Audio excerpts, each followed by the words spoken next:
If you can't sleep, don't lie there trying to force it.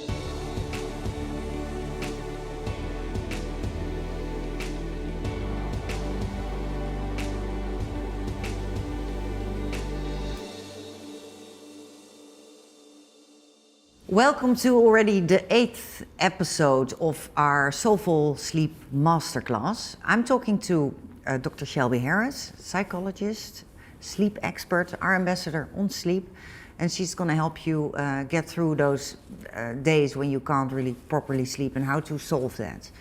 We asked our social followers what the biggest issues were they were coping with when it concerned their sleep. And one of the things that came back strong was like waking up in the middle of the night and not being able to fall asleep again.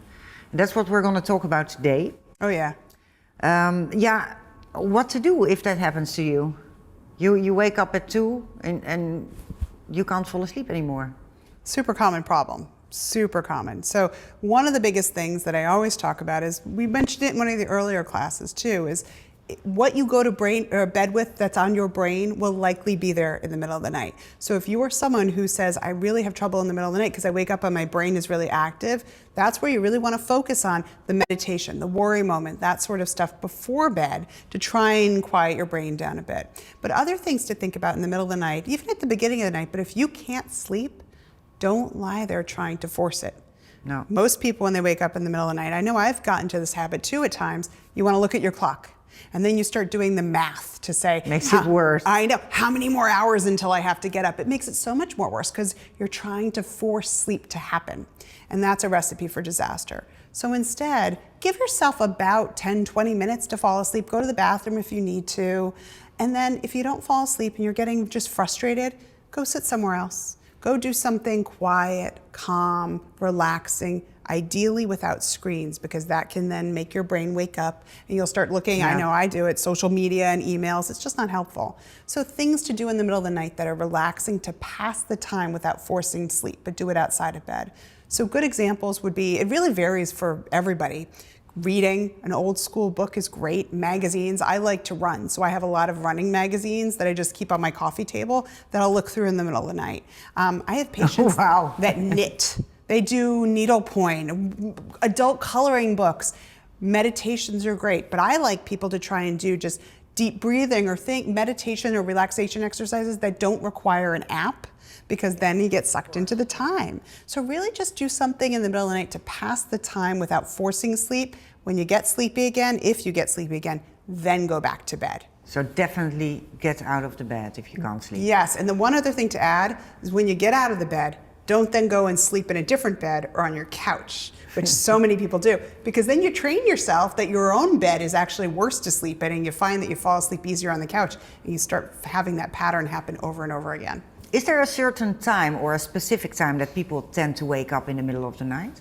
No, it really varies. I mean, some people notice, we have sleep cycles throughout the night that are about an hour and a half. Yeah. Some people wake up after every sleep cycle, or they wake up after the first sleep. I mean, we all wake up after every sleep cycle, but some people remember them more. It really varies on the person. Some people wake up because they have to go to the bathroom at 3 in the morning and then they can't go back to bed. So it really does vary on the person.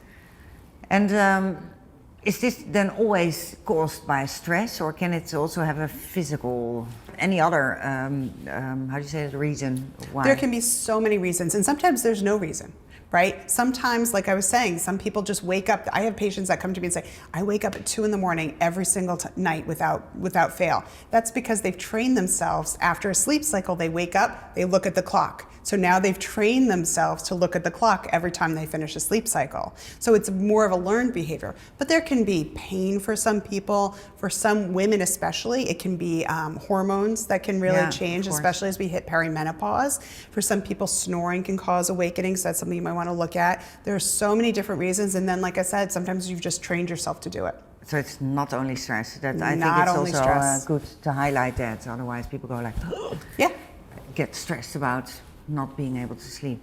One last question, because you just mentioned sleep cycles. I'm really interested. How does it work?